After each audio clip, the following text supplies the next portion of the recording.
Bueno, bienvenidos a este episodio número 7. No lo podemos creer, recién hicimos la contabilización ahí con Jime. Hola Jime. Hola, ¿cómo estás, Marian? Tanto Ay, tiempo tanto tiempo. esperando a poder reunirnos para un Es video verdad, nuevo. es verdad. Ahí hicimos la contabilización y da 7. Este es el video número 7. Y hoy vamos a hablar de un tema que ustedes ya están viendo probablemente en la descripción y el título, pero que hay que hacerla esta introducción como para contarle a la gente que quizás no está leyendo en este momento, que está viendo el celular y lo ve chiquito y ve directamente el video. Y vamos a hablar de un género que desde los hermanos Lumière hasta los documentalistas contemporáneos, obviamente desde una mirada más intrincada y demás, ha evolucionado para convertirse en lo que podemos decir una poderosa herramienta de reflexión, de expresión, pero sobre todo sobre nuestro mundo, sobre aquel mundo que nosotros habitamos y cómo lo vemos. Estamos hablando entonces del cine documental. Tal cual, y déjame agregar que en realidad por más que es un acercamiento un acercamiento muy profundo hacia la realidad y uno trata de verlo lo más objetivamente posible porque toma hechos de la realidad, obviamente hay un recorte, hay una bajada de línea Obviamente. siempre del director porque tiene que tener un tratamiento todo ese material que tienen, una premisa, una teoría, entonces lo que hacen los directores es tratar de no solamente contar algunas experiencias, también desde lo personal, hay mucho documental desde lo personal, pero a mí me interesa, siempre me interesó mucho el documental que capta algo de la realidad, de la historia de un país, y bueno, lo trata de recortar un poquito, y bueno, trata de dar como una especie de bajada de línea, sin necesidad de decir yo opino esto, ¿no? Porque esa es la dificultad también del documental, ¿no? La complicación que puede llegar a tener el género. Pero básicamente, y para no irnos de tema, como dijo Marian, hermanos Lumière. Hay, diría, tres hechos principales en la historia del cine documental, y ellos son los referentes, eran franceses, patentaron el cinematógrafo, o sea, el primer instrumento por el cual se podían proyectar películas en 1895. Eso por un lado. Y su primera exhibición comercial, o sea, presentada al público, fue el 28 de diciembre de ese año en el Gran Café de París, pero lo que a mí me interesa destacar, de lo cual siempre me río, y obviamente hay muchas versiones sobre esta anécdota, es cuando proyectaron su segunda película, que se llamó La llegada del tren a la estación de la Ciotat, obviamente en francés no lo voy a decir porque no me No, no. sale, que fue un año después, en 1896, y tuvo un gran impacto en el público, porque pensaron, nunca habían visto una película, y menos en pantalla grande, y menos en movimiento, siempre la gente veía fotos, veía imágenes estáticas, entonces en el primer momento de ver esa imagen en movimiento y un tren básicamente que es como que salía de la pantalla, les dio esa impresión, ellos salieron, o la gran mayoría dice que se asustó y salió corriendo de la sala y tardó mucho en volver a pisar una sala de cine, ¿no? Porque no entendían bien cómo era posible que un tren, no que un tren, digamos, se mueva, sino cómo podían estar viendo en una pantalla ese movimiento, o sea, Sí, tremenda aquello que ahora está de movimiento. naturalizado. Claro, aquello que ahora Exacto. está naturalizado, que nosotros conocemos totalmente, creo que se le puede decir el arqué del dispositivo, o sea, la manera en la que el dispositivo funciona, hoy nosotros lo tenemos totalmente naturalizado. Lo mismo debe haber sucedido, por ejemplo, con la fotografía en un principio. Pero en ese momento eso no estaba naturalizado, no se sabía cómo funcionaba, y hoy nos parece como muy ingenua la reacción de este grupo de gente, pero en realidad era una reacción sumamente esperable, ¿no? De algo así tan Y es nuevo. hermoso. Y Es hermoso, hermosa, además, claro. pensar en cómo reaccionó la gente, digamos, es como que te reís, pero digo, en serio que estaban como bastante asustados y realmente no se entendía, eso es lo que quiero destacar, no se entendía cómo se podía Exacto. retratar semejante cosa y llevarla, o sea, con qué dispositivo, cómo se hace para proyectar. Nosotros que venimos a ver, es como que nadie entendía nada y bueno, esa anécdota quedó Sí, en en los las anales del antípodas del cine, cine documental total. del mundo, Sí, ¿no? los hermanos Lumière además están vinculados totalmente con este principio del cine documental, con estas primeras películas de cortitas duración, muy cortita, en realidad lo que hacían era registrar algunas cuestiones de la vida cotidiana, no había una estructura narrativa, sí la va a ver en uno de esos primeros cortos que se llama El regador regado, que si lo analizamos tiene como la estructura de la comedia clásica que después se sostuvo, ese es otro tema, es para otro video, pero estos videos más documentales, videos, como si hubiera video en ese momento, estos cortitos más documentales, más de registro, fueron como un principio para esa experimentación y para ver las posibilidades que tenía el dispositivo fuera de la idea del entretenimiento, porque también pensemos que el dispositivo cinematográfico fue pensado en su momento como algo para entretenimiento de feria, ¿no? A la gente se la filmaba en la feria, después se mostraba cómo iban caminando en la feria y también había como una gran alegría por verse ahí, una gran curiosidad por verse. Entonces, Claro, digamos pero viste que que era el cine documental, perdón, Mariana, el cine documental duro y puro, digamos. Se ponía la cámara allí y se sí, sin la empezaba a... intención de que lo Eran sea planos también, ¿eh? totalmente estáticos, claro, Claro, sin la claro. intención de que lo sea, porque me parece que todavía no estaban Sí, como de ningún modo ni soñados los subgéneros, ni los géneros, ni nada por el estilo, pero quiero adherir a algo que dijiste vos, Jime, que me parece súper importante para pensar este video, porque ahora vamos a hacer todo un recorrido que es súper personal sobre los documentales y quiero adherir al disclaimer este que hizo Jime, que tiene que ver con que la mirada de los documentales no es la realidad pura, y para eso tenemos que introducir un concepto que es sumamente gigante y que no vamos a desarrollar porque me vuelve loca ya solo pensarlo, pero tiene que ver con que en el documental hay representación. O sea, no podemos pensar inocentemente que es un reflejo de la realidad, porque nada que sucede en el ámbito cinematográfico, nada que está siendo capturado por una cámara, es la realidad. La realidad es la que estamos viviendo nosotros, es lo que somos. Aquello que vemos en un dispositivo, a través de un dispositivo, se vuelve representación de alguna manera. Entonces, hay una manipulación, hay una narrativa, hay un guión que genera distintos tipos de personajes, por más que los documentales tengan como objetivos muy claros, porque hay distintos tipos de documentales, documentales educativos, periodísticos, de divulgación, de propaganda, que fueron los primeros, digamos, que surgieron. Los gobiernos siempre utilizaron los documentales como herramienta también para contar su propio lado de la historia. Documentales de todo tipo, de hecho hasta podemos irnos al día de hoy, que después seguramente lo vamos a hablar, que tiene que ver con los true crimes y con toda la cuestión de los docuseries y demás. Entonces siempre pensemos todo este video atravesado por la idea de que siempre hay representación, que nada es un exacto. reflejo de la realidad. No, y además, Marian, después, a lo largo de los años, el documental fue siendo cada vez menos fiel a los hermanos Lumière y no está mal. ¿Por qué? Porque lo que decías, ¿no? Cuando nosotros trabajamos también con directores que quieren contar historias personales. Obviamente es documental porque ocurrió y pasó de esa forma, pero claramente también se tiene que dar una identificación con el espectador. Por ahí el error de algunos documentales es que cuesta identificar con lo que están contando. ¿Por qué? No porque la historia no sea atractiva, interesante, che, esto pasó, le pasó a esta persona, es una vivencia tan propia que quizás si a nosotros no nos pasa, tenés que ser suficientemente hábil como para enganchar al espectador y que se quede viéndola. Es como muy difícil el documental. Te diría que no sé si no es más difícil que la ficción, ¿no?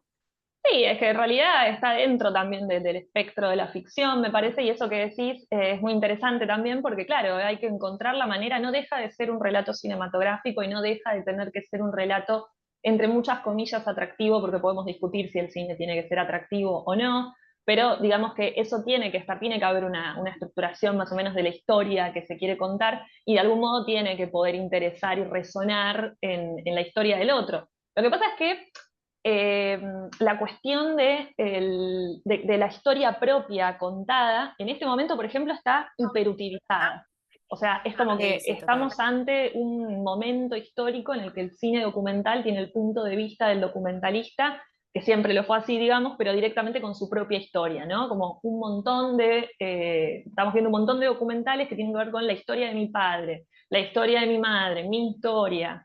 Nosotros en este momento estamos trabajando, después les contamos más adelante, con un documental que también es súper personal. Entonces, nada, esto lo único que hace es que pone en evidencia la cuestión de que el documental también permite contar historias muy personales a través de herramientas y mecanismos que son muy accesibles. Por eso también el documental, y esto es lo último, el documental tiene algo muy democratizante, ¿no? En su hacer. Porque es bastante, no voy a decir que es sencillo, no debe serlo de ninguna manera, pero digo que gracias al advenimiento, no sé, de las cámaras portátiles, de las cámaras domésticas, todos tenemos filmado una comunión, un cumpleaños, lo que sea, hoy por hoy con los teléfonos celulares ni hablar, pero a partir de los 60, cuando ya las familias empezaron a comprar cámaras, no en Argentina, estamos hablando más en Estados Unidos y en Europa, con el Super 8 y demás, es mucho más fácil acceder a tener un registro de diferentes hechos, por ejemplo, familiares, pero pueden ser también históricos, puede ser registrar cosas es más fácil. Entonces, la tarea del documentalista muchas veces está buena porque viene como a formar parte de un poco más de la contracultura, ¿no? Viene a mostrar ahí lo que está en los márgenes y es la que viene a poder portar un discurso que probablemente en el cine mainstream no se muestre. Eso es interesante también, por eso está buena esa cosa de lo íntimo. Sí, exacto. Marian, bueno, yo diría de preguntarte, en realidad, como vos quieras, Dale. Teníamos estructurado que cada Sí, una eligiera una película central. O sea, la sí, película, una de las preferidas, porque nosotros miramos mucho documental también, una de las preferidas, elegirlas como un referente para que se disparen otras cosas, ¿no? exacto. Pero Eh, íbamos a comenzar con los primeros acercamientos. Tenés razón, me salté un punto. Salteaste un punto, Jimena, yo no puedo. Me Yo salté tengo un la punto, sí. estructura en la Primeros cabeza y si no me acercamientos y de pongo ahí se va a nerviosa. desprender. Y de ahí seguramente se va a desprender claramente nuestro favorito. Exacto. Eh, Como quieras, si querés, empiezo a contar un poco yo y Dale, después vos, si como dale, quieras. dale, de una. Bueno, básicamente, y como muchos saben, mi primer acercamiento fue trabajando en prensa de cine. Trabajaba en una consultora de prensa de cine, no solamente documentales, sino también de ficciones, pero Sí. mucho cine argentino y mucho cine documental argentino, ¿no? Entonces me empecé a empapar, la verdad es muy tarde, pero bueno, me hubiera gustado acceder un poco antes a los documentales, pero me empecé a empapar de ellos porque bueno, claramente había que verlos, había que presentarlos, había que promocionarlos, tenías que tener muy claro la idea Claro, del director, la tenías que tener, mirada. claro, qué quería contar, qué no quería contar, tener una charla previa incluso con él para poder destacar todo lo fuerte que tuviera ese documental. Y la verdad que había de todo, había documentales buenísimos, había documentales no tan buenos, pero básicamente había producciones muy ambiciosas, o ideas y premisas muy ambiciosas, y la verdad que los recursos, porque tampoco tenían gran caudal de dinero para destinarle a este documental, al género documental, Sí, entonces con lo que podían, hacían, ¿no? Un poco de la historia del cine argentino viene por ese lado, totalmente. mucho director independiente, también mucho desde la anécdota personal, ¿no? Que quizás ahí costaba un poco más promocionarlos, ¿no? Pues decís, bueno, a ver cómo logramos esa Claro, empatía, ese acercamiento, pero bueno, básicamente algunos tomaban relatos de la sociedad, obviamente la famosa, el método de entrevistas siempre es muy bueno porque vos tenés ahí diferentes miradas y no solamente la tuya, entonces está bárbaro, eso me parecía como el recurso como más importante y más acertado a la hora de hacerlo. Pero bueno, como dijo Mariana, hay distintos tipos de documentales y veías de todo, ¿no? Pero básicamente, gracias a trabajar en prensa de cine, yo pude ver un montón de cosas, ampliar el espectro de las cosas que vi, mucho cine argentino, como decía, y ideas muy buenas y muy originales. Digamos, esto, wow, alguien se le ocurrió hablar de esto, había cosas muy osadas también incluso, es que eso es ¿no? lo que Que tiene interesante, ¿no? bueno, Porque es lo que decíamos antes, como es algo que probablemente en el cine mainstream no se mostraría, pero vos tenés la capacidad a través de un documental de mostrar algo muy pequeño y volver una narración, crear una narración, perdón, alrededor, que capaz está buenísima. claro.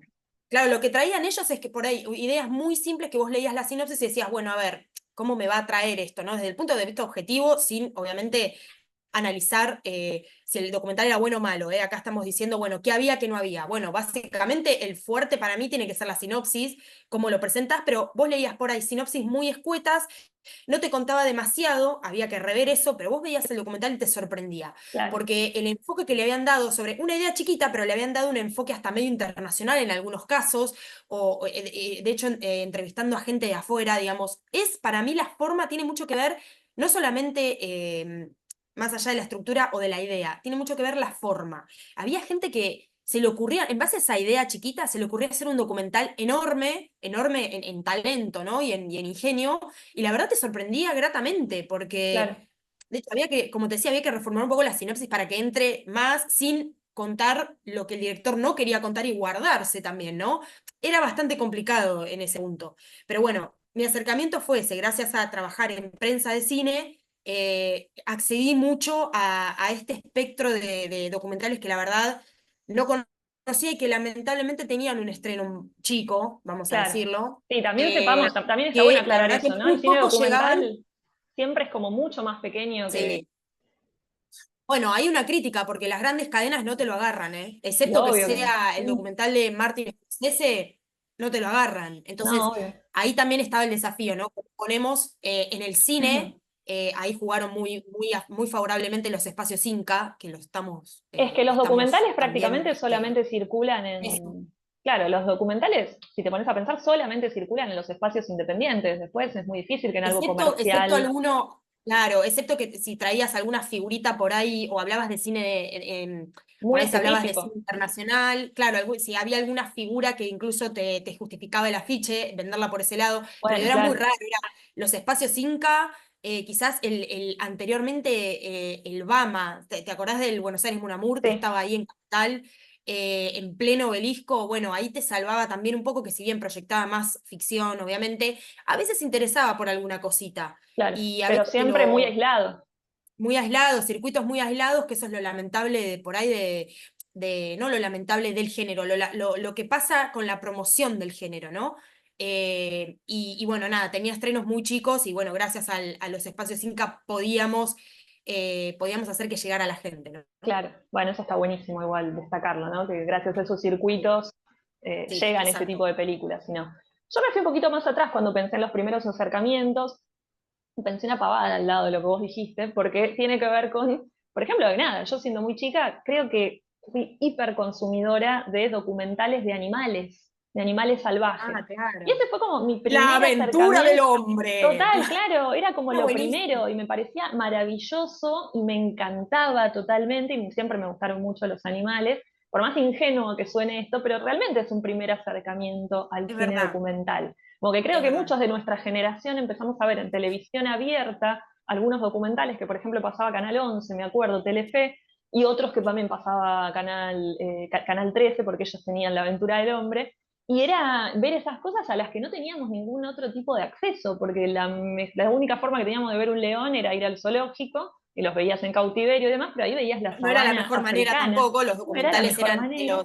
claro, te los exponían y te los presentaban como estaban, ¿no? Exacto, y En también, libertad. exacto, pero también ahí había, y ahora lo pienso de grande, yo decía, esta es la vida misma de los pobres leones cuando tenía 8 años. No, la realidad es que ahí también había una manipulación, porque había toda una historia, una narrativa sobre cada animal, sobre la vida de cada uno, y siempre se generaban situaciones emotivas, siempre había un león viejo al que lo sacaba a un león más joven y vos te ponías mal por el león viejo, no sabías ni dónde estaba el león, ni si no había sido el documental hace Ahí está la 20 años. identificación con ahí ya Claro. está, ahí le pegaste en la sensibilidad del espectador, Claro, exacto. resulta, ya está. Exactamente. Pero bueno, después ya yendo más a lo duro del documental, cuando tenía 12 años, tengo el recuerdo de haber visto un documental que me impactó y que lo grabé de la televisión con mi cosa No, lo grabadora, grabó. lo grabé en VHS, que era Evita la tumba sin paz. Pero ¿por qué me Sí, gustó? Me gustó porque me llamaba la atención que mostraban cadáveres. Esto es horroroso lo que estoy diciendo, pero cuando sos no, chico bueno, tenés pero ya te curiosidad por conocemos que esas vas cosas. para el lado del género, ya está, la afinidad con esas Sí, pero cosas ahí, es. claro, pero ahí era porque me parecía una locura que muestren un documental, estamos hablando del documental de Tristan Bauer del 97, yo lo vi unos años después. Está citado, para que visiten el canal, está citado en Santa Evita, el video Claro, que hicimos sobre la serie, pero es una acotación que no tiene nada que pero ver con bárbaro, nada. bárbaro, bárbaro, lo linkeamos ahí Lo entonces. linkean, se retroalimenta todo. Exacto. Así que bueno, ese fue como también un acercamiento que a mí me impactó un montón y me acuerdo que lo vi muchas veces porque cuando uno tiene esa edad mira muchas veces las mismas cosas, no sé por qué, pero había Sí, una tal fijación cual. en la ¿Por qué niñez. repito esto? ¿Viste? ¿Viste? Claro. Claro, exacto, como los Aristogatos, que creo que la vi 850.000 veces. ¿Sí? Bueno, exacto. Entonces digo, la empecé a mirar un montón de veces y ahí también había un relato escalofriante. O sea, y ahí empezás a notar cómo está, no lo empezás a notar cuando lo ves a los 12 años, pero después empezás a entender cómo ahí también se genera todo un discurso, una narrativa, que por ejemplo, en esta película por más que la idea era más de divulgación, política, propaganda, como quisiéramos verlo, igualmente había una narrativa que viraba hacia el horror. Y no quiero ponerme pesada con el terror porque no, pero digo, No, no, pero es una viraba realidad. hacia ese lado, viraba Es hacia un ese lado. recorte. Es un Exacto, porque recorte. realmente era como que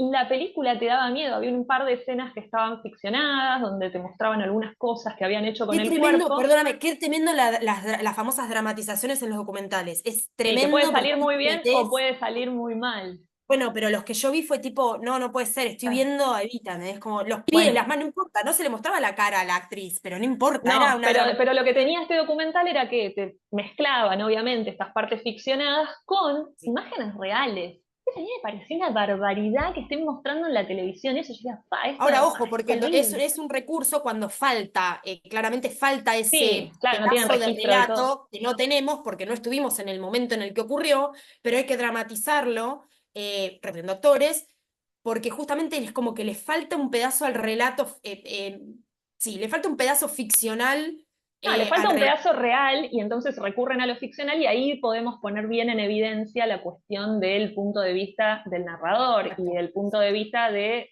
claro, de la instancia de producción. Como que tendemos a pensar que los documentales tienen un borramiento de la instancia de producción, como si los documentales estuvieran ahí en el mundo, ¿no? Sucedió esto, el Paridos, documental te lo nada. muestra, exacta. No, hay una persona atrás que está ¿Vos te pensando acordás, cómo mostrarlo. Marian?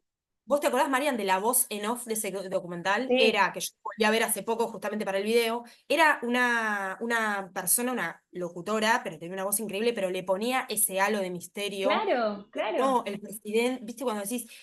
O Sí, sea, me lo además la está. historia ya de por sí era de terror, ya de por sí todo lo que sucedía era totalmente de terror, aparte cada vez una cosa peor que la otra, todo lo que sucedía, Años y eh, años y años y años y años y años de no encontrar ese cuerpo, de lo que le hicieron, de esto, que lo otro, de cómo aparece con otro nombre en otro lado, no, no, tremendo. no, Entonces, fue algo y es una realmente película que a mí escalofriante, me digno de impactó una mucho, peli, digno de un guión de cine de terror, por algo hicieron una obvio. serie ficcional, Y digamos, es que como. siempre todo lo que tiene que ver con ella y con el tiempo post-muerte de Evita siempre se representa con un halo de terror. Después lo podemos Sí. pensar eso, por qué y demás, pero ya el hecho de por sí se presta como a que se construya de ese Sí, lado y se obvio, se explote de presta, ese lado.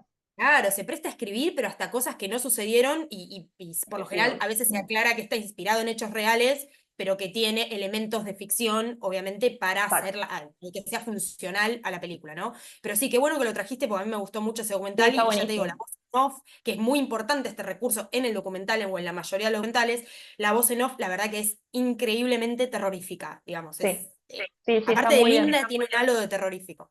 Sí, exacto. Así que Y bueno. así que nada, yo me quise ir como un poquito más para atrás y empezar a pensar mis primeros acercamientos. Yo después, por una cuestión de la carrera que elegí y demás, tuve que ver muchísimos documentales también en mi formación, pero quería ir más a lo primigenio, aquello que vi como en principio. Pero bueno, Claro, el primer impacto de sin querer, porque tampoco elegíamos ver, bueno, yo en este caso también medio que, la verdad que por obligación, en ninguna de las dos eligió ver eso y fue nuestro primer acercamiento, así que está buenísimo, sí. está Así que bueno, buenísimo. vamos con la peli central que teníamos cada una. ¿Querés arrancar La vos? peli central, esto me encanta, porque me muero por saber la tuya, Marian, la verdad que con tanto bagaje que tenés de cine, digo, ¿cuál habrá sido el disparador? Una La pavada preferida de elegí, pero Marian. no importa. Bueno, mi preferida, y que justamente también sale de este trabajo de prensa que yo hice y por eso yo la conocí, se llama La lluvia es también no verte, de Mayra Ah, Botero. sí. Mayra Botero, en realidad lo que hace es construir, digamos, la premisa de qué se haría, qué se hace o cómo se piensa en un futuro cuando perdimos lo que amamos, ¿no? Que eso puede estar representado con cualquier tema de pérdida, en realidad de pérdida personal o de lo que fuera. Pero básicamente es un documental acerca de una de las luchas sociales más importantes de los últimos 10 años, que es la búsqueda de justicia que iniciaron los sobrevivientes y familiares de la víctima de Cromañón, donde murieron, recordemos, 194 personas Hmm. por culpa de la corrupción en democracia. Básicamente es el único documental en ese momento sobre el tema, ¿sí? Sí, después Y ella, salieron algunos eh, más.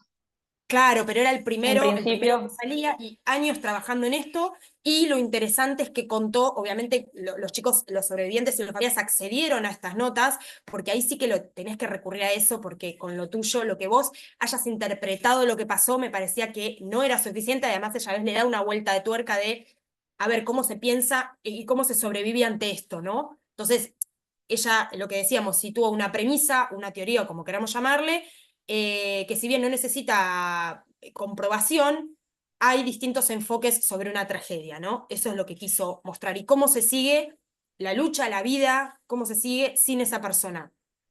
Bueno, básicamente, nada, es justamente ese primer intento, ese primer acercamiento a lo que pasó, y es su primer largometraje documental como ah, no directora. sabía Ella que era la primera.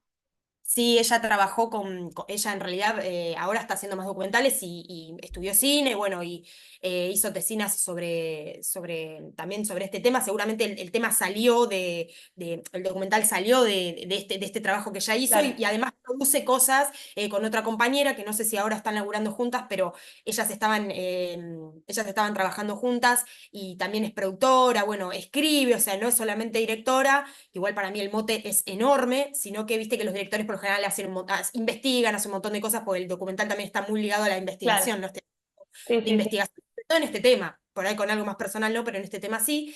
Y lo que quería decir es que tuve la oportunidad cuando lo presentó, que de hecho lo presentó en el Centro Cultural Conex, fue hermosa esa función, Qué lindo porque lugar.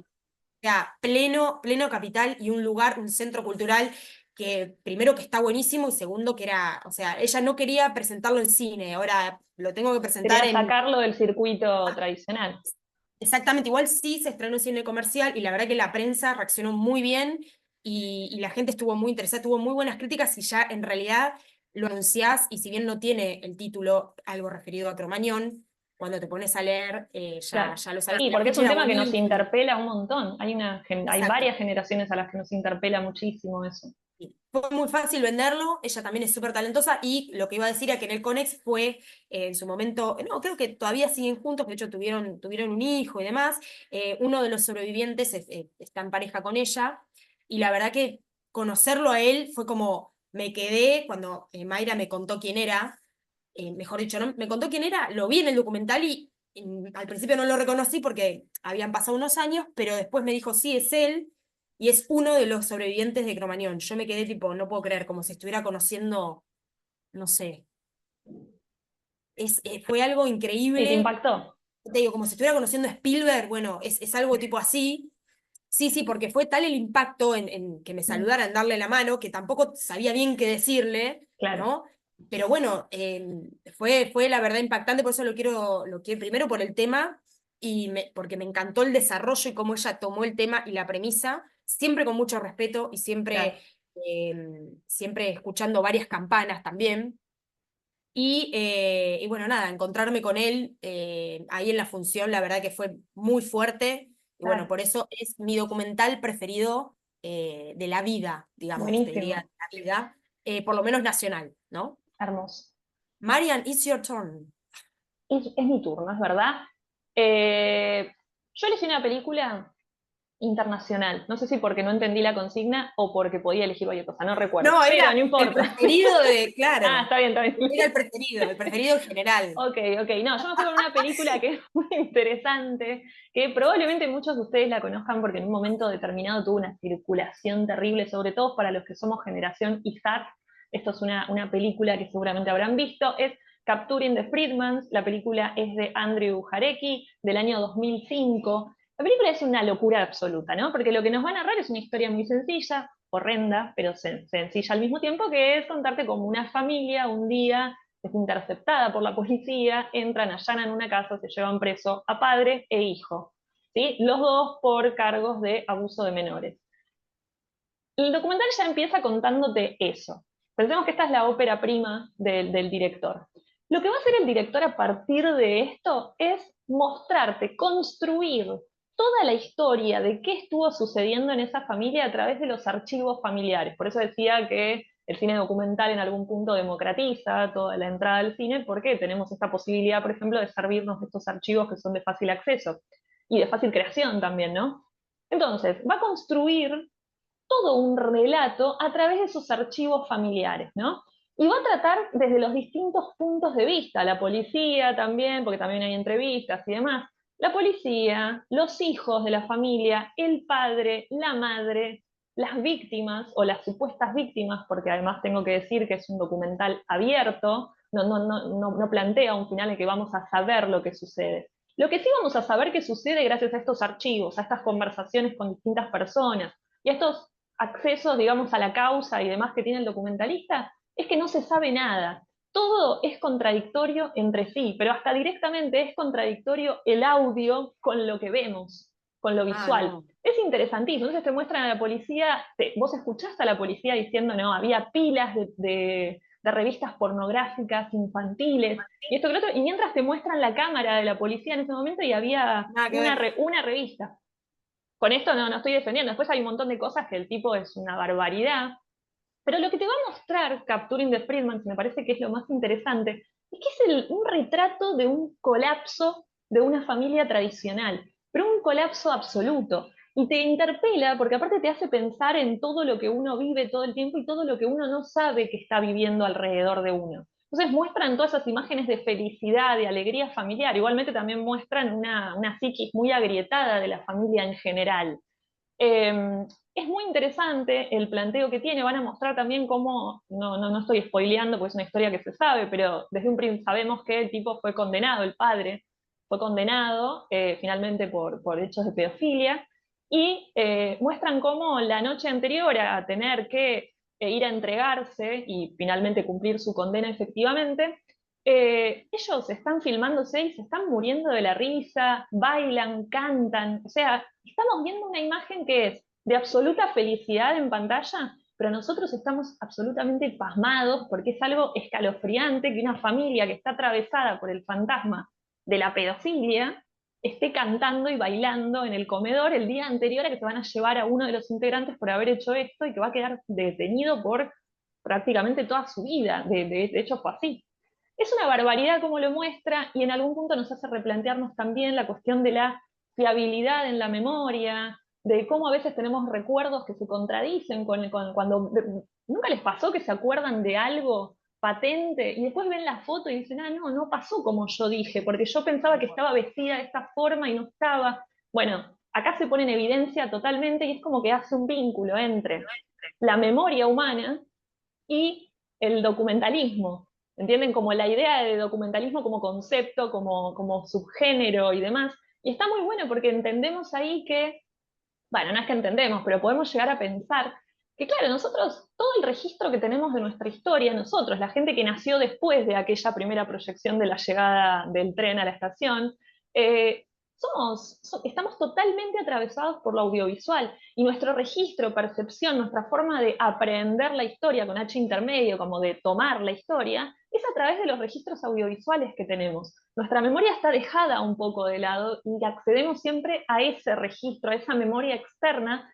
que termina siendo lo audiovisual y muchas veces recae sobre lo documental. Entonces es muy interesante pensarnos así como, me acuerdo de un autor, no recuerdo quién era ahora, que decía que somos homo cinematographicus, o sea, nosotros estamos Seres atravesados, exacto, estamos atravesados por lo cinematográfico Bueno, y vos esta fijate lo que película, contabas de que sin querer accedimos a un montón de cosas, en nuestros primeros acercamientos accedimos a un montón de cosas sin elegirlo porque estaba ahí claro, y simplemente se dio así. Y nosotros también, más allá de que no hubiéramos tenido la capacidad por ahí de saber elegir cosas, los primeros acercamientos, aunque un poco inconscientes, fueron eso, o sea, fueron desde la familia, desde la casa, exacto. para bien o para mal, ¿no? Porque también en algunas familias hay como un exceso de material audiovisual, pero más allá de eso, que es otra discusión, digo, cómo inconscientemente accedemos y cuando hablábamos de los recortes que hacen los directores, que acá claramente en el documental que estás contando vos, hay un recorte porque te lo muestra de determinada manera,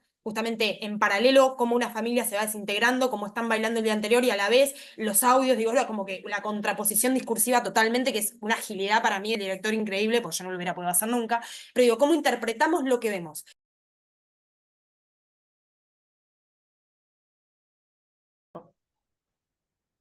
Bueno, ese es mi documental preferido, creo, por lo menos el que siempre tengo más presente, y creo que tiene que ver mucho con lo que venimos hablando, con lo que estabas reforzando vos recién, que es que muestra como la cuestión de la desintegración familiar.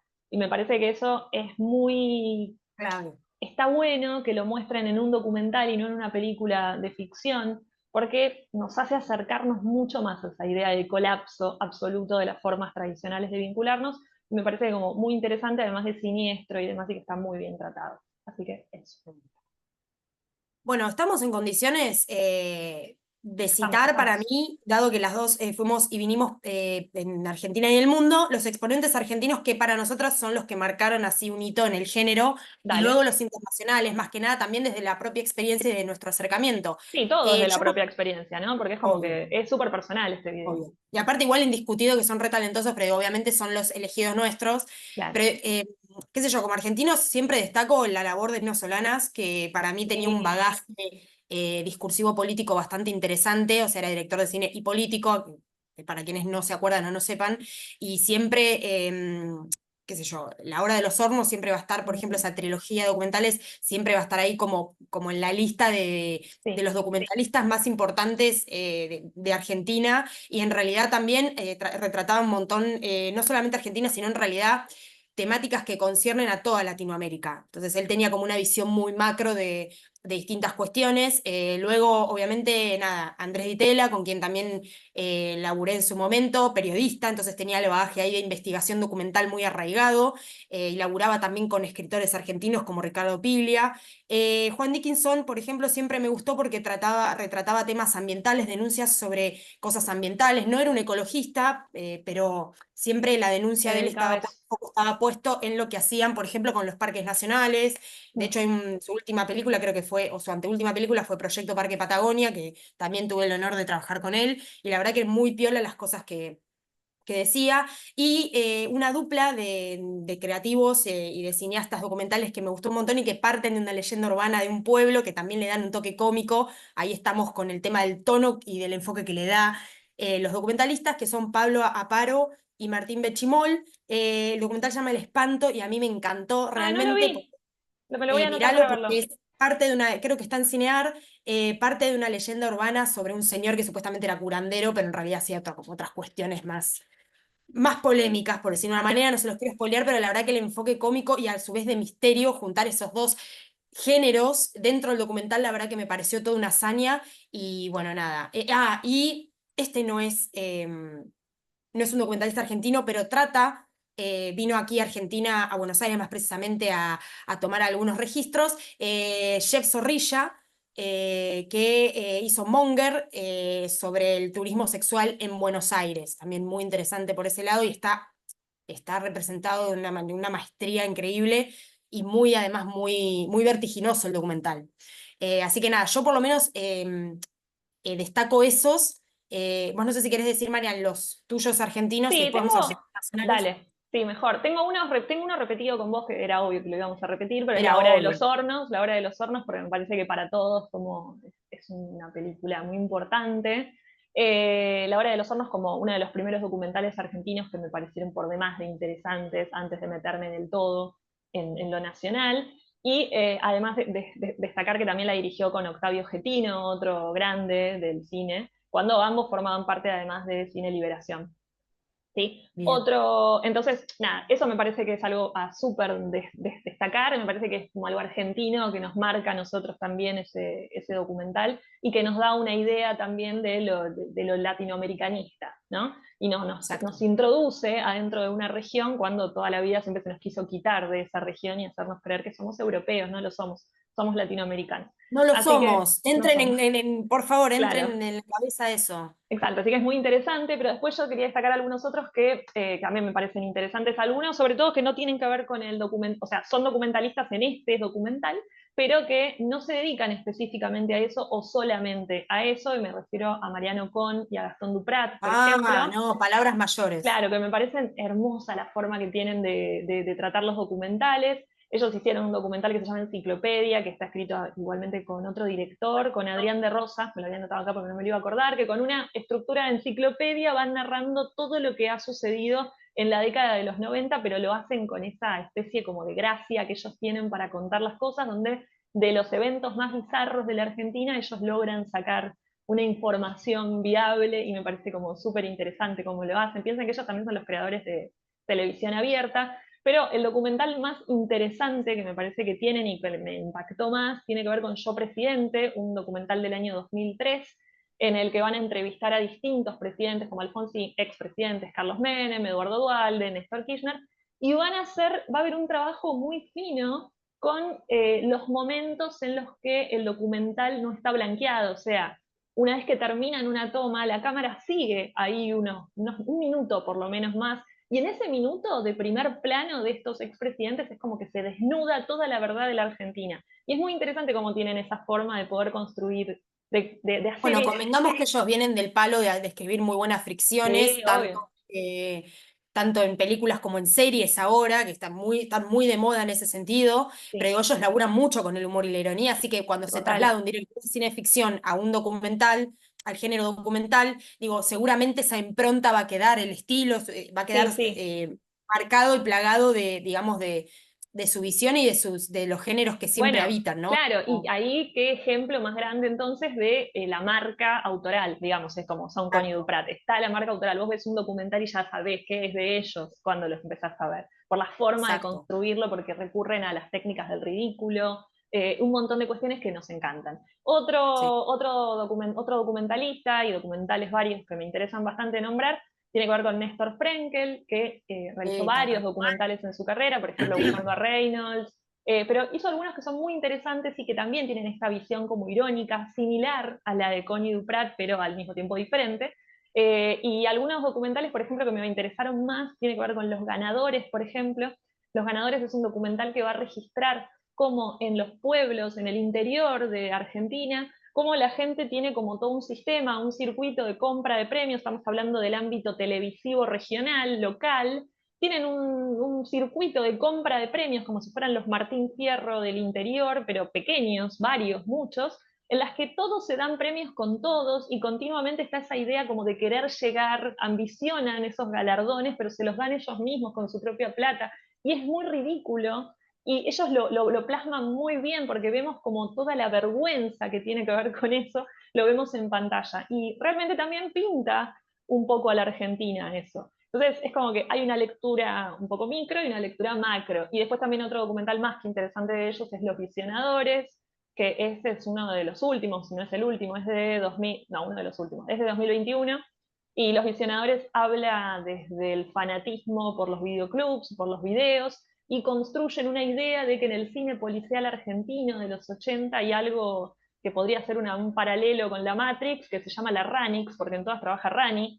Entonces arman como toda una idea de que en realidad hay una especie como de cuestión media conspiranoica dentro de las películas policiales argentinas, y me parece muy interesante. Y la última, y con esto cierro las recomendaciones nacionales, Pablo Schembri dirige en 2019 Zombies en el Cañaveral, y acá nos Ah, metemos hermoso. en un tema que no pudimos tocar porque si lo tocamos tenemos que hacer todo un video aparte que tiene que ver con el falso documental. Interesantísimo cómo sitúa el comienzo del cine de zombies en Tucumán. Un acto de decolonialismo absoluto, totalmente audaz y valiente de parte de Schembri, y nos va a llevar a narrar un hecho que no sucedió con estructura de documental.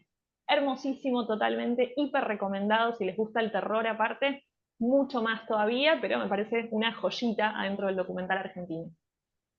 Y yo dejé uno afuera, pero bueno, nada, dado que hablas también de que varios directores representan circuitos de culturas que aquí ocurren en Argentina, no me quiero olvidar de Santiago Calori, que hizo un importante preestreno, que es una película que encima creo que se proyectó en la Biblioteca Nacional en su Mm. momento, hubo un ciclo donde se proyectó y él estuvo hablando. Habla también sobre el circuito independiente de los centros culturales y de los pequeños cines en Argentina, en Buenos Aires más Claro. precisamente, en el momento en que, cómo era estrenar una película chiquita. Interesante eso. En esos, claro, eso está, la verdad que lo vi, me quedé maravillada con su recorte y bueno, nada, no lo puse en la lista, pero cuando vos hablabas de esto de los circuitos y Todo lo de que tiene que cómo... ver con el quehacer, vieron, con el detrás de escena, dentro de algo es re interesante, como bueno, vos también la conoces seguro, Jime, porque de hecho nos conocimos con más o menos con algo que está atravesado por esta película, no sé si te vas a acordar, No el me hagas sistema, llorar, Mariana, no me hagas no, no, llorar. pero el sistema Gorevisión, mira si vamos a llorar con el sistema Gorevisión, pero el sistema Gorevisión, por ejemplo, también agarra el quehacer, el cómo hacer una película, lo toma como tema principal Sí. y lo muestra desglosado y de una manera también como muy, muy, muy linda. La verdad que esa película está buena. Nosotras medio que nos conocimos ahí porque tiene que ver con pantallas emergentes, que es otra cosa. Después lo Un día, contamos. ¿sabes que Otro tendríamos día. que hacer un video de eso? En realidad sobre Los los ciclos de orígenes. cine que están dando Origins. vueltas. Claro, los orígenes. Bueno, quedó tipo ese proyecto, pero un día se los vamos a contar porque era muy lindo. Y bueno, también ahí, haciendo alusión a lo de Santiago Calori, ¿no? Un importante preestreno. Nada, seguramente, no sé dónde se puede ver ahora, pero bueno, la buscamos y se los No pasamos. sé. Pero yendo más a lo internacional para no Dale. alargarnos tanto, claramente mi preferido de toda mi vida, pero de mi vida entera, es Michael Moore. Sí.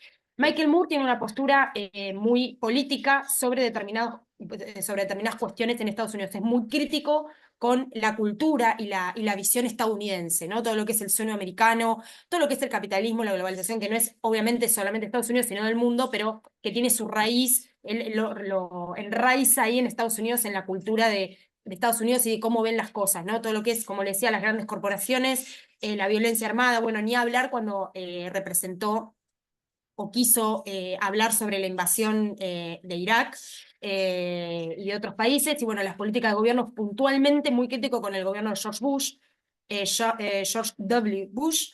Y bueno, alcanzó la fama con Roger and Me, que era un documental sobre lo ocurrido en su pueblo natal, en Michigan. Ahí pueden empezar a incursionar en Michael Moore. Mi preferido siempre va a ser Bowling for Columbine, y nosotros estamos muy cerca por lo que pasó en el Colegio Carmen de Patagones, que Claro. básicamente lo que dice es que en un colegio de Colorado 2 alumnos mataron a tiros a 12 compañeros de escuela y un profesor. Esto es 2002, Mm. lo estrenó en 2002, y habla justamente de lo polémico de la tenencia de armas en los Estados En Unidos y en Estados Unidos. general, ¿no? Mm. Básicamente, ojo que este director, por más hippie que parezca, a ver, ganó, fue presentado sus películas en el Festival de Cannes, premio César y un Oscar. Digo, a ver, ojo ahí, digo, lo tienen ahí en la mira en ese sentido, en la mira bien, ¿no? En ese sentido. También Fahrenheit 9/11, donde habla de los vínculos económicos de Bush y, bueno, alguna familia real saudí y Bin Laden. Ahí la dejo, mírenlo. Y básicamente alguien muy, muy parecido con esta visión y con este documental súper crítico es Morgan Spurlock, que hizo Super Size Me. Super Size Me claramente habla de talle, Ah, ok. básicamente lo que quiere decir literal, ¿no? El título es un talles grandes, vendría a ser, y con esto no se ríe de nada, sino que justamente él se somete. Hay muchos documentalistas que se someten al experimento del que hablan, ¿no? Y él es una clara referencia de eso, porque en 2013 hizo un experimento consigo mismo, que es la evolución justamente durante 30 días, durante los cuales él subsiste en su totalidad con la alimentación y la compra de artículos exclusivamente de McDonald's. O sea, las conclusiones las Claro. sacan ustedes mismos, pero se ve el proceso y se ve el proceso por el cual pasa su cuerpo y su mente, básicamente porque tiene un montón de aristas que dice, che, no solamente es un daño físico, sino hasta un daño psicológico, lo que provoca, y de funcionalidad de determinados órganos. 30 días comiendo solamente en McDonald's, saquen sus propias conclusiones. Y claramente para mí la frutilla del postre, viste que yo siempre meto frutilla del postre, viste que digo, bueno, termino con algo. Este buzo no es casual, y mi documentalista, te diría que por excelencia y de calidad, y que hace ficción y que tiene muy enraizado el tema de cómo cuenta las cosas en un documental, qué bagaje le da y cómo lo representa y los recursos que tiene, pues tiene varios recursos, es Martin Scorsese. A mí me gustó mucho su documental Shine a Light, de 2008, que es, básicamente le hace alusión a un tema de la banda británica Los Rolling Stones, un acercamiento hacia lo que fue el detrás de escena de su gira a Bigger Bang, de la cual yo fui a ver a River. Se me pianta un lagrimón, porque no estuvieron más en River. Y bueno, más que nada situada en Nueva York, no la gira que hicieron internacional, sino el detrás de escena de la planificación y la grabación de ese disco y la planificación de esa gira. Así que Claro. nada, encima hoy ese cumpleaños Mick Jagger, así que estoy como loca con esto, se tenía que coronar con Shine a Light. Pero básicamente no, Martin Scorsese, lo que decía un poco Mariana sobre Connie Duprat, ¿no? Que es un director de cine ficción, escribe muy buenas películas y su raíz está en el cine ficción, pero a la hora de hacer documentales, ahí es un despilfarro de talento, de cómo lo cuenta y los recursos que tiene. Claramente es un documentalista que tiene más recursos que quizás algún otro, pero bueno, nada, lo coroné con Martin Scorsese, porque me parece que es un gran documentalista Claro. y saliendo de la ficción, ¿no? Tiene ese otro lado, ¿no? Que no siempre Sí. está tan valorado, como que siempre se habla de sus películas más ficcionales. Exacto, exacto. Claro. Hizo varias de bandas de rock, ¿eh? Porque le gusta mucho Le eso, gusta entonces, mucho. Mm. exacto. Así que bueno, la coronamos así. No sé si Marian, vos querés citar algún otro. Sí, tengo un par más. Quiero hacerlo muy breve, obviamente, porque ya Pero nos extendimos una bocha.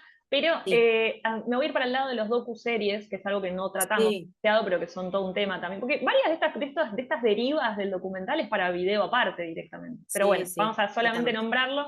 Un documental, una docuserie que me gustó muchísimo, que tiene 3 partes, es Paradise Lost. Paradise Lost es del año 96, está hecha por HBO. Es muy interesante y trata el tema del asesinato de 3 nenes en Arkansas y cómo culpabilizan a 3 jóvenes del pueblo. Estamos hablando de una zona un poco agreste y al mismo tiempo muy hostil en términos de pobreza también y demás, como que no es un lugar tan sencillo para vivir.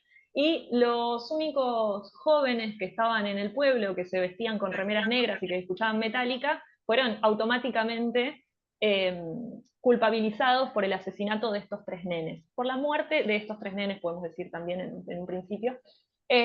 Bueno, lo que va a mostrar el documental es precisamente cómo el sistema judicial estadounidense está repleto de fallas, debe ser en todo el mundo eso, ¿no? Pero está repleto de fallas y por culpa de esto, 3 inocentes, porque durante los 3 capítulos que se van haciendo con cierta diferencia de años, vamos viendo cómo evoluciona el caso. Hubo 3 personas inocentes que estuvieron presas por más de 20 años, o sea que vivieron su vida en la cárcel. Hoy por hoy ya salieron, encima salieron de una forma muy polémica porque tuvieron que declararse culpables como para que les bajen la condena y poder salir, lo cual también éticamente, moralmente debe ser muy complicado para ellos.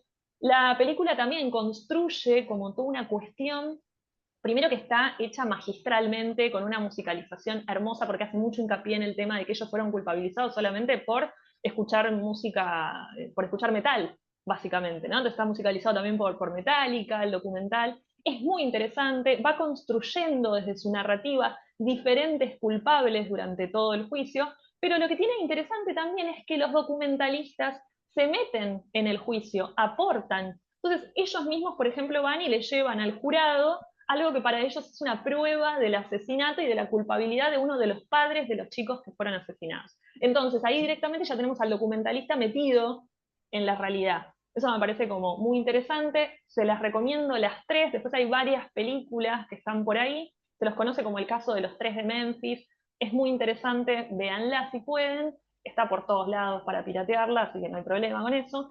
Y la otra que quiero destacar, después quiero nombrar algunas, pero así los nombres solamente, pero otra que quiero destacar, que probablemente también Generación ISAT, que estoy muy atravesada por eso, es Uf, Tarnation, de 2003. Tarnation es una película de Jonathan Cawet. Es una película que creó él por más de 20 años. A mí eso me parece extraordinario. Por más de 20 años, con centenares de horas de viejos videos en Super 8, en VHS, fotografías, mensajes de contestadores automáticos, todo esto para contar la historia de su vida, pero sobre todo la relación con su madre, con René, que es una mujer que tiene una enfermedad mental, que tiene problemas de salud mental, y cómo fue su vida. La forma de mostrar que tiene este chico es increíble porque también vira hacia el horror, porque nos muestra la vejez, los problemas mentales, la desintegración de la familia, también como hablábamos antes, el documental tiene como mucha facilidad para ponernos de cara a esto, dado que tenemos la posibilidad de registrar situaciones domésticas. Nos pone de cara con esa idea del colapso total de estos vínculos familiares y de las problemáticas. Las familias no son tradicional, como las vemos tradicionalmente, todos felices, no son todos la familia Ingalls. Hay gente que le pasa, que tiene la vida, por ejemplo, de Jonathan Cawet, lamentablemente, y es todo un desastre, todo un lío y todo implosiona continuamente. Y él lo muestra de una forma magistral y es una película que vale mucho la pena. Después, solamente por nombrar, hay otros documentales que me gustan mucho. Grizzly Man de Herzog, otra vez trayendo grandes directores de la ficción, dirigiendo documentales. Igual Herzog ahora está bastante abocado al documental, le gustan los volcanes, a él le gusta hacer lío, a él le gusta subir cosas, hacer ejercicio físico, y en este caso se interesó por la historia de un tipo que estaba totalmente obsesionado con los osos grises y que finalmente termina siendo asesinado por ellos, pero te cuenta la psiquis del tipo y demás, y además Herzog tiene como esa facilidad de, con su inocencia y con su voz de alemán simpático y demás, te cuenta cosas como súper simpáticamente, sonriéndose, que son totalmente crueles, terribles y demás, y además él en este documental tiene un acto ético muy interesante, que es que él accede a las cintas del momento en el que un oso mata a este tipo, que es como una especie de proteccionista, pero es un loco en realidad, tiene esas cintas, las compra y no las pone en el documental. O sea que hizo como un acto ahí de bondad de decir esto no se lo van a vender a ningún canal, la familia del pibe no va a ver cómo un oso lo mata. Y me pareció como un acto ético, que también está mostrado ahí en el documental, bastante interesante. Otra película muy interesante para ver es Crip Camp, A Disability Revolution, que tiene que ver, esa es del 2020 y creo que está en Netflix todavía, y tiene que ver con el movimiento de vida independiente de las personas con discapacidad y nos muestra personas con discapacidad en situaciones que nosotros no pensamos, haciendo cosas que nosotros no pensamos que hacen, y nos pone en la mesa un montón de cuestiones como la sexualidad, los vínculos familiares, los vínculos amistosos, que no solemos tener muy presentes. Y después a mí me gustan 2 cositas de la última. A mí me gustan estas películas que se hacen como con el correr del tiempo y que registran casi como un diario íntimo. Hay una película que se llama En el camino, escuchen el nombre, En el camino, de cuando en cuando, vislumbré breves momentos de belleza, que es una película del 2000 de Jonas Mekas, todo y es ese excelente. título, Pero es Jonas Mekas, puede hacer lo que quiera. Hizo una película mostrando 50 años de su vida. en No, archivos. no, increíble. La película dura como Eso 5 sí que es horas. un laburazo, ¿eh? Laburazo Y mal. ¿sabés qué es más laburazo? Verla, porque dura 5 horas la película, así que hay Bueno, que tener como muchas ganas y mucho amor a si esos Lars von mechas. Trier lo puede hacer en ficción, ya Exacto. está. Lo Así que vemos en nada, par de apartes y listo. claro. Pero Un nada, es intervalo en el muy... medio, como el otro sí, el cine de antes, que te metían un Exacto. intervalo y después entrabas y salías.